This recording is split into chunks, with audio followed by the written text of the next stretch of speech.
ಬಗ್ಗೆ ಒಂದು ವಿಡಿಯೋ ಮಾಡ್ತಾ ಇದ್ದೀನಿ. ಶಾಪಿಂಗ್ ಇಲ್ಲಿ ನೋಡಿ, ಬಟ್ಟೆ ಕ್ಲೋಸ್ ಅಪ್ ನಮ್ಮ ಸೂಟ್ ಹೇಗಿದೆ ನೋಡಿ, ಡೈವರ್ಸ್ ಸೂಟ್, ಸ್ಕೈ ಡೈವಿಂಗ್ ಮಾಡ್ತಾಳಂತೇಳು.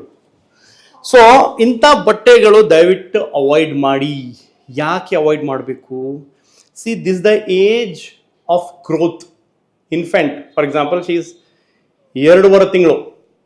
ಈಗ ಅವಳ ಲೆಗ್ಸು ಹ್ಯಾಂಡ್ಸು ಮೂಮೆಂಟ್ಸ್ ನಡೀತಿರತ್ತೆ, ಆಕ್ಟಿವಿಟಿ ನಡೀತಿರತ್ತೆ, ಲೆಂತ್ ಆಗ್ತಿರ್ತಾಳೆ, ಗ್ರೋತ್ ಆಗ್ತಿರ್ತಾರೆ ಮಕ್ಕಳು. Rapid growth, first 1 year is rapid growth. Length ಜಾಸ್ತಿ ಆಗುತ್ತೆ, ವೇಟು ಜಾಸ್ತಿ ಆಗುತ್ತೆ, ಹೆಡ್ ಸರ್ಕಮ್ಸ್ ಎಲ್ಲ ಬೆಳೆಯುತ್ತೆ.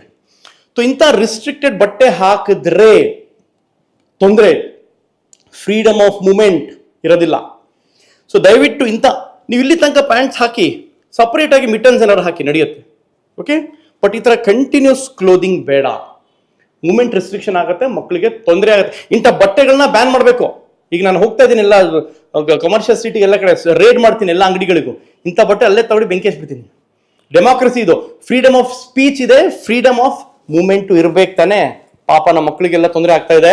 ಸೊ ದಯವಿಟ್ಟು ದುಡ್ಡು ವೇಸ್ಟ್ ಮಾಡಬೇಡಿ. ಇಂಥ ಬಟ್ಟೆ ಮೇಲೆ ನಾರ್ಮಲ್ ಆಗಿ ಹಾಕಿ ಪ್ಯಾಂಟ್ಸು, ಮಿಟನ್ ಸಪ್ರೇಟ್ ಆಗಿ ಹಾಕಿ.